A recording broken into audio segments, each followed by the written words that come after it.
कहते हैं कि प्रसाद को कभी मना नहीं करना चाहिए, पर तब क्या जब वही प्रसाद लेना तुम्हारी जिंदगी की सबसे बड़ी सजा बन जाए। तो राजस्थान की एक लड़की आंखों में चमक लिए कुछ बनने आई थी, दिल पे पत्थर रख के घर से इतनी दूर पढ़ने आई थी। गुमसुम सा आसमान, सुनसान सी हवाएं छाई थी, बहुत थक चुकी थी भैया, आज एग्जाम देकर आई थी। जैसे ही वो बाहर आई, वहाँ उसे बाबा बालकनाथ मंदिर का एक पंडित मिला जहाँ वो अक्सर जाया करती थी। पंडित जी ने कहा चलो उसी साइड जा रहे हैं, तुम्हें घर छोड़ देते। सिर्फ ये देख कर कि धर्म का ठेकेदार बना बैठा वो इंसान गलत कहाँ हो सकता है। बीच रास्ते में कहा ले प्रसाद बाबा बालकनाथ मंदिर का है, और खाने के कुछ देर बाद ही वो बेहोश हो गई। इस बीच उस पंडित ने 3 बार और उस ड्राइवर ने 2 बार और इतना ही नहीं, धर्म का आंचल ओढ़कर बैठे उस पंडित ने उसकी पूरी वीडियो बनाई और उसके बाद भी उसे बार बार बुलाते रहे उस वीडियो।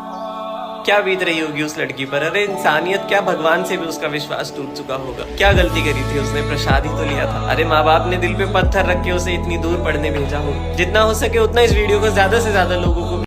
हर लड़की एक जैसी नहीं होती, कोई जज्बातों का इस्तेमाल करती है तो कोई सवार भी देती है, कोई मन भर जाने पर साथ छोड़ देती है तो कोई मुश्किलों में साथ भी देती है, कोई जिस्मों का सौदा करके चली जाती है तो कोई अकेलेपन में गले भी लगा लेती, कोई दीवाना बनाकर छोड़ देती है तो कोई जानवर से इंसान भी बना देती है, कोई टॉप उठाकर दीवाना बना देती है तो कोई बातों से एतबार करती है, कोई एक साथ 10-10 चलाती है तो कोई मरते दम तक तुम्हारा इंतजार करती है, कोई तुम्हें अपना फोन तक नहीं देती तो कोई अपना जिस्म और जान तुम्हारे आगे रख देती है, कोई तुम्हें एक गलती पे छोड़ देती है तो कोई तुम्हारी सारी गलतियां ढक देती है, कोई तुम्हारे रोने पे भी हंसती है तो कोई पहली डांट पे ही रो जाती है, कोई तुम्हें सबसे दूर कर देती है तो कोई खुद सबसे दूर हो जाती है, कोई तुम्हें रुलाकर हंसती है तो कोई तुम्हारे रोने पे भी रोती है। सबको एक जैसा नहीं समझना चाहिए, हर लड़की एक जैसी नहीं होती।